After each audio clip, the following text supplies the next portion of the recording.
Deep in the Cascades, the silence isn't peaceful. It's a warning. Elias had spent 20 years as a forest ranger, but he'd never seen the woods so deserted like this.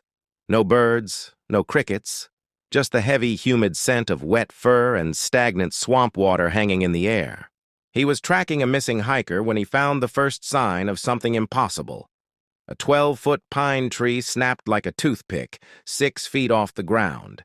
It wasn't blown over by wind, it had been twisted until the wood fibers shredded. Then came the first warning. Crack! A granite boulder the size of a microwave oven whistled through the canopy, smashing into a tree trunk just inches from Elias's head.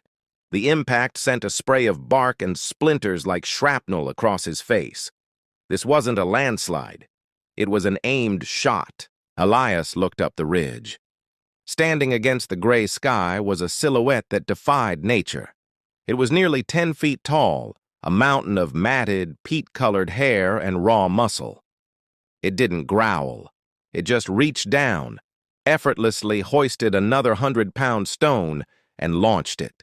Elias dove behind a rock as the second boulder pulverized the ground where he had been standing.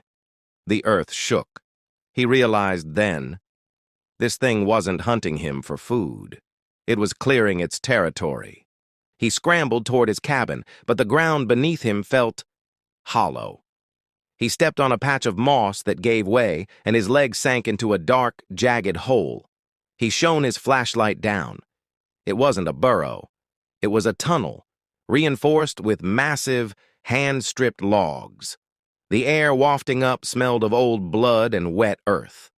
A low, guttural thrum vibrated in Elias's chest. Infrasound. The ground beneath his feet began to thud. The creature wasn't just above him anymore. The thumping was coming from underneath.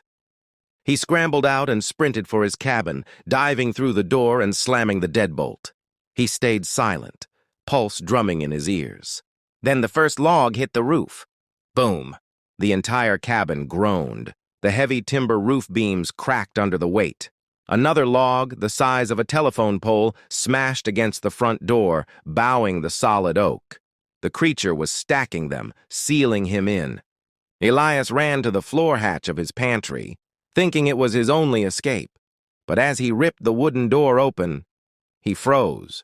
The tunnel system didn't stop at the woods. A massive, black-nailed hand reached up from the darkness of his own cellar, gripping the edge of the floorboards. Then a giant golden eye, unblinking and full of ancient territorial